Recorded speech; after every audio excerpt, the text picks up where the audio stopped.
Shalom sahabat sukacita sejati yang dikasihi Tuhan.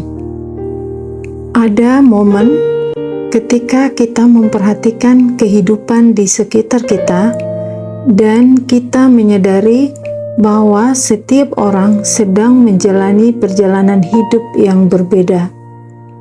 Ada yang terlihat tenang, stabil, dan seperti hidup dalam penyertaan Tuhan. Ada juga yang masih berproses dan bergumul dalam banyak hal.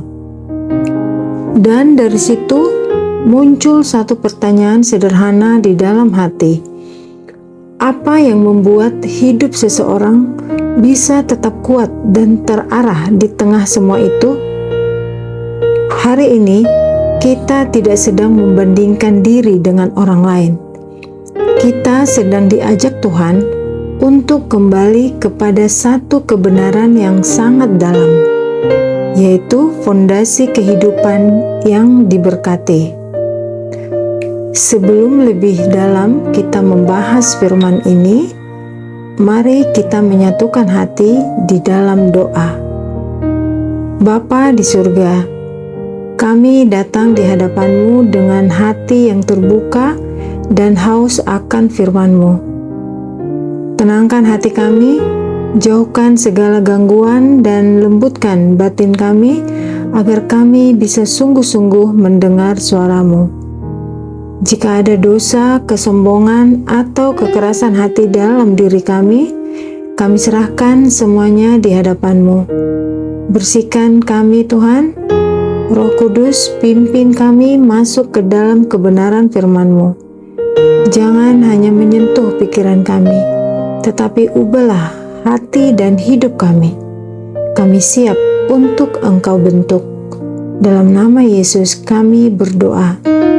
Amin.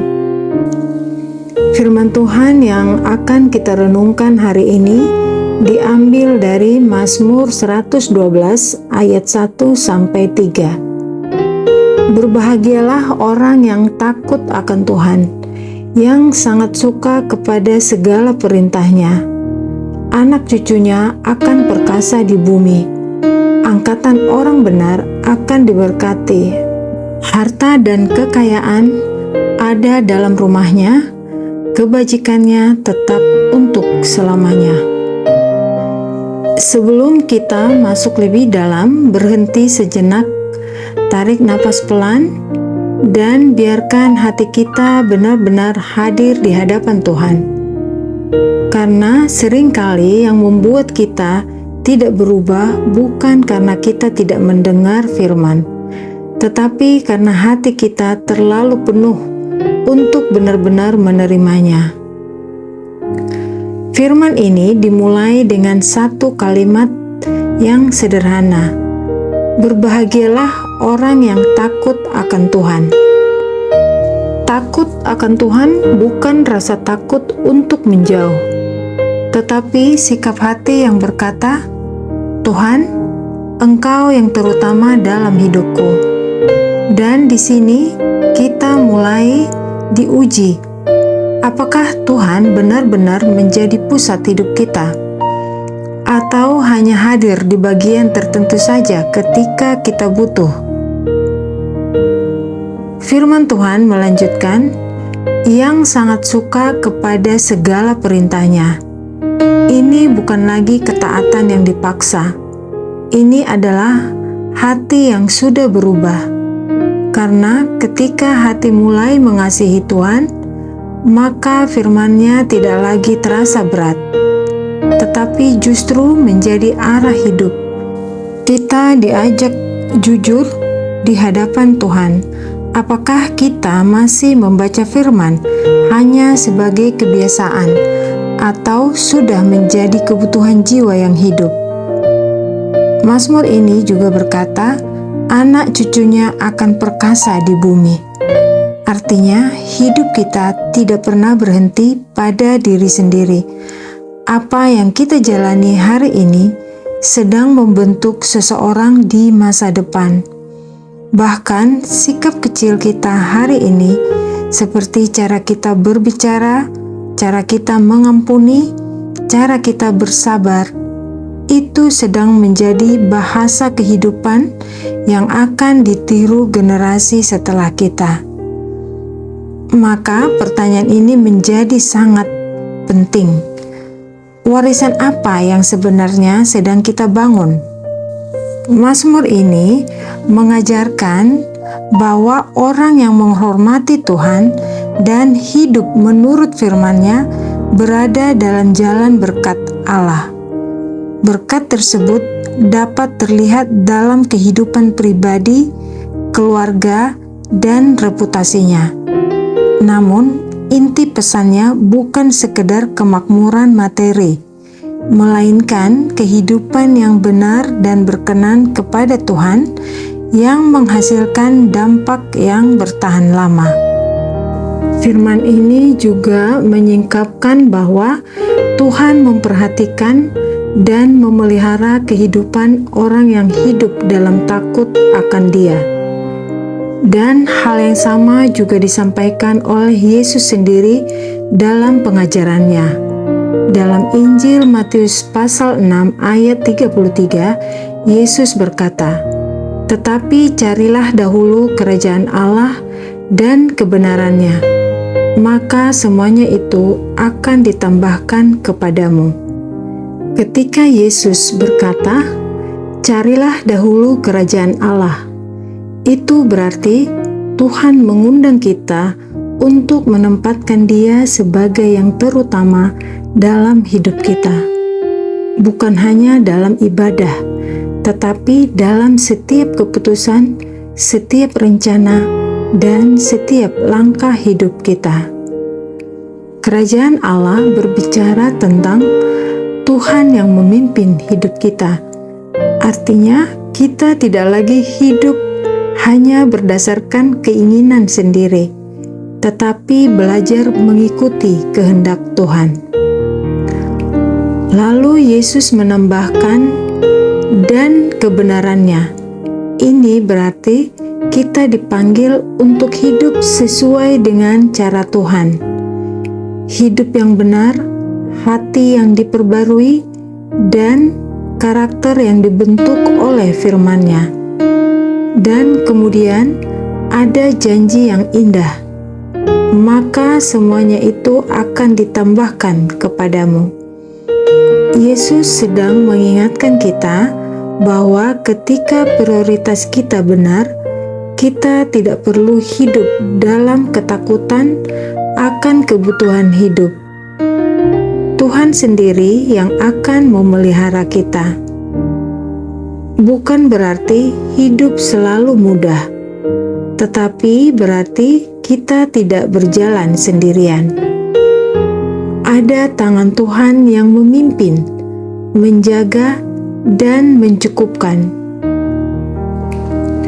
Sahabat yang terkasih, mungkin hari ini kita perlu kembali menata ulang prioritas hidup kita. Apakah Tuhan benar-benar yang utama? Ataukah kita masih lebih dikuasai oleh kekhawatiran dan kejaran dunia?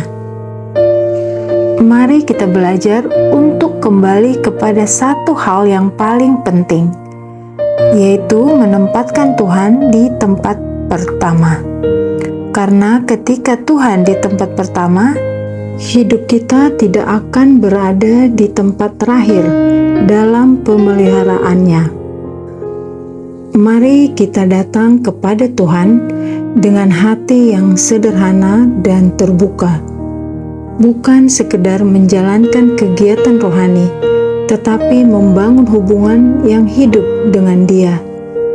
Kita belajar untuk taat kepada firman Tuhan dengan sukacita, bukan karena tekanan, tetapi karena kasih. Biarlah kita berani membiarkan Tuhan mengoreksi bagian hidup kita yang masih perlu diubah. Jangan kita menunda lagi suara Tuhan yang sudah lama mengetuk hati kita. Hendaklah kita hidup menjadi terang dimanapun kita ditempatkan, baik itu di rumah, di pekerjaan, dan dalam pergaulan sehari-hari. Dan kita memakai setiap berkat Tuhan sebagai kesempatan untuk menjadi saluran kasih bagi orang lain.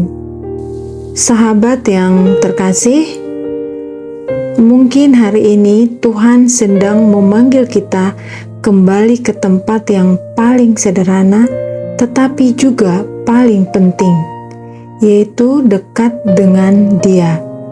Karena pada akhirnya, hidup yang benar-benar diberkati itu bukan yang paling kaya atau paling sukses, tapi yang paling dekat dengan Tuhan. Dengan hati yang bersyukur, mari kita masuk dalam doa penutup. Tuhan, ajar kami untuk takut akan Engkau dengan sungguh-sungguh.